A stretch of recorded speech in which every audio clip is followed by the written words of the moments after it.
Saving your seeds isn't just about saving money. It also ensures you'll have fresh seeds that will actually sprout when you plant them, rather than old ones that might not grow at all.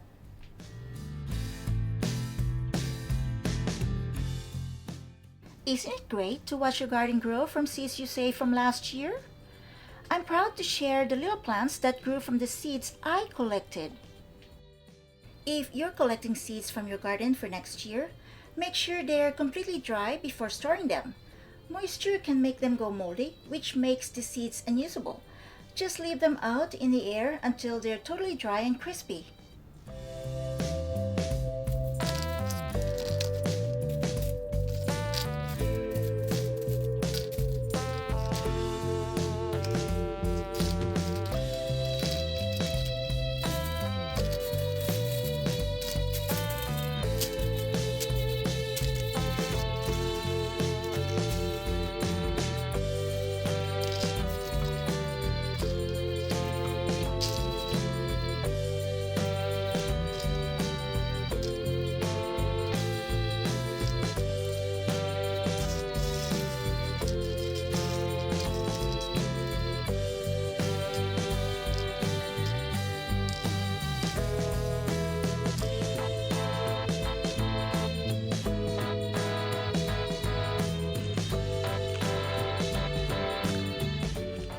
Malabar spinach is a leafy green vegetable that's usually grown in warm, humid areas. The leaves and soft stems can be eaten and are often cooked in dishes. They taste a bit like regular spinach, but some say they have a hint of tanginess or earthiness. This vegetable is rich in vitamins, minerals, and antioxidants. It is particularly high in vitamin A, vitamin C, iron, and calcium. Malabar spinach isn't too hard to grow. You can start it from seeds or cuttings. Just make sure you water it regularly and give it some plant food. What I like about this plant is that it is resistant to many pests and diseases.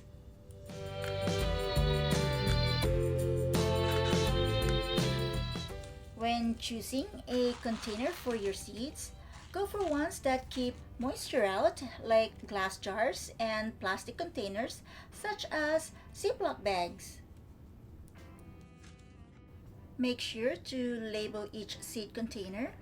Write down what kind of seeds they are and when they were harvested. That way, you won't forget what's what. Also, write down any other information you think is important, like how to grow them or any special requirements they might have.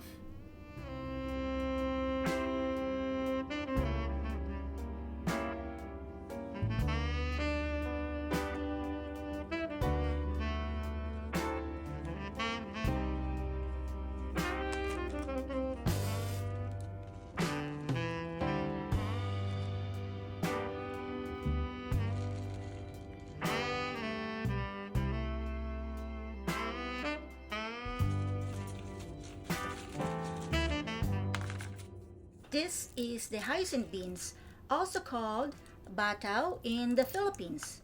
Hyacinth beans are climbing plants that bear beautiful flowers in either white or purple, and the young pods are edible. You'll find them in Asian dishes, but you've got to be careful because the older, mature pods are poisonous. Only the young ones are safe to eat. I don't cook these beans myself. I harvest them and give them to my sisters to cook. Then we'll share the cooked beans. I have to admit that they are better cooks than I am, and I think food tastes better when someone else makes it. What do you guys think?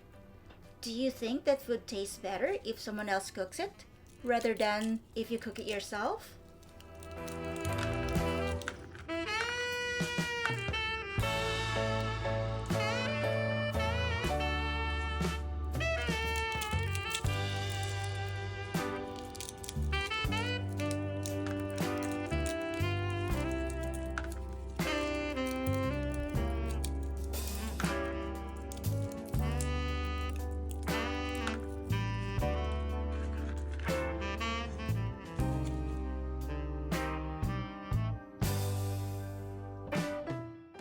these seeds have molds? There are probably more, so I'll keep an eye out for them. Mold can damage the seeds, reducing their viability or ability to germinate. This means that moldy seeds may not sprout or grow into healthy plants. Moldy seeds can harbor fungal pathogens that may infect the soil or surrounding plants, leading to disease outbreaks in the garden. So it's better to discard moldy seeds and focus on using healthy seeds for successful germination and growth.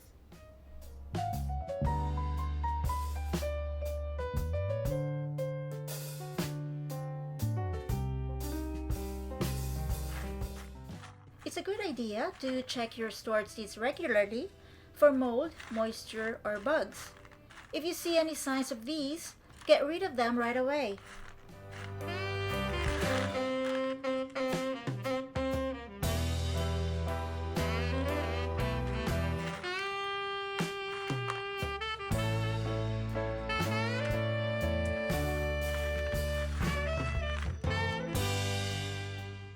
This deformed seed is not going to be viable. It's no use to keep it, so I'll just throw it out.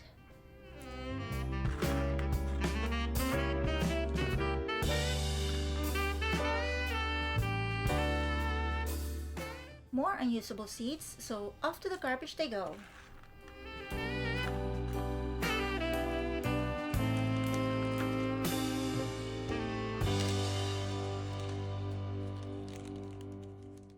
I'm checking for more molds that I missed and damaged seeds so I can discard them before storing them in the bag.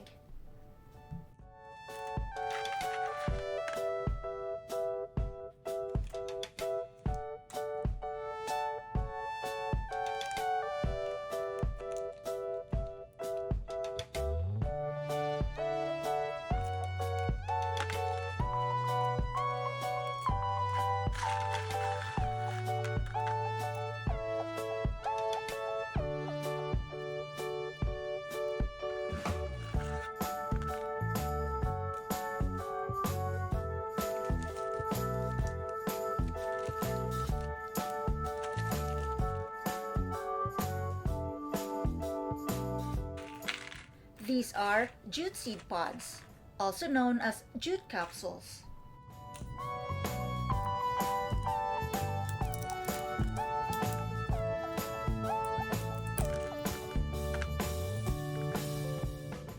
When opening the pod, you'll see that it's split into sections.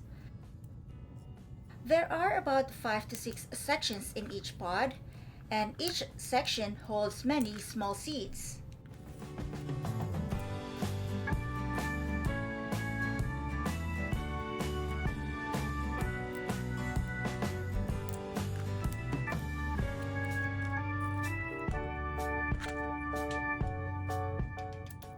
Jute is also known as molokhia, juice mallow, jute mallow, or Egyptian spinach. In the Philippines, it's called saluyot. The strong stems of this plant are used to make jute fiber for clothes, ropes, and other items. The leaves are the edible part of the plant. They're often called molokhia in Middle Eastern and North American cooking. They're also a significant component of many Asian dishes.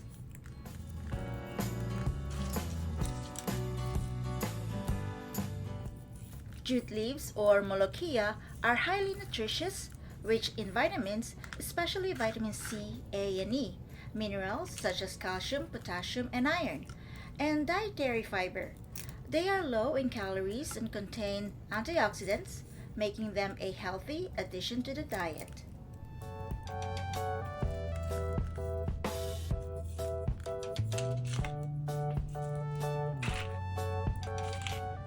The leaves are used in soups, stews, and other dishes. They get kind of slimy when you cook them, like okra, and that helps thicken the soups and stews.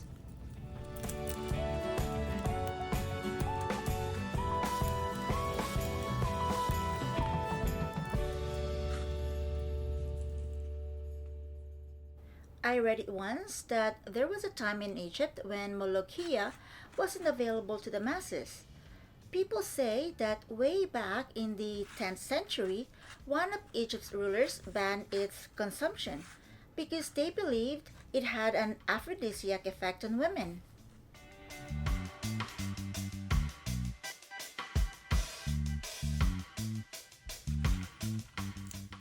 There's not much exceptional to say about this spicy small red pepper, except that it flowers late. However, I guarantee you that they are spicy.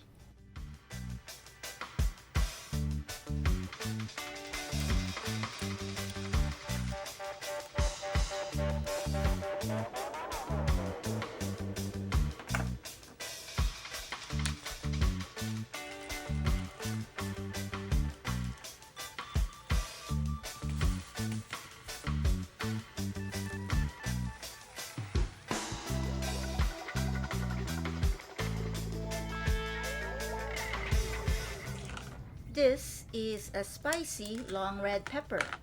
I had about 6 plants of this prolific pepper. I started harvesting early in the season because the peppers just kept on coming. I filled a large Ziploc bag with these peppers to freeze and another large bag with dried peppers. Additionally, I was able to give out tons of them to my relatives. One of my cousins enjoyed a few flavors of spicy sauces from the peppers I gave them last year. These peppers aren't very spicy when they're still young, but they become spicier as they mature.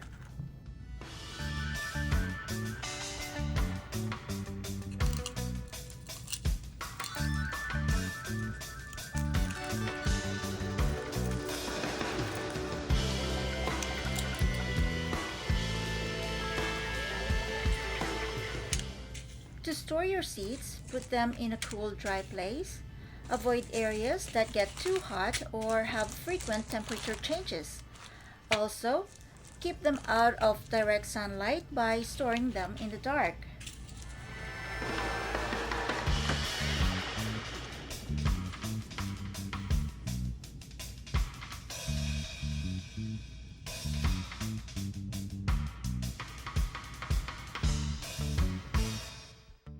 I am willing to share some of these seeds with the first few people who live in Canada, especially Winnipeg. Just send me an email or message me on Facebook. Both my email and Facebook link are listed in the description below and in the About section of my YouTube channel.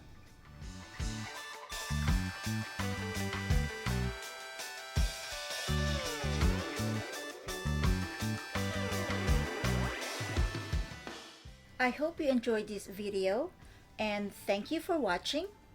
Please subscribe, like, and feel free to share this video with your friends. Your comments would be greatly appreciated.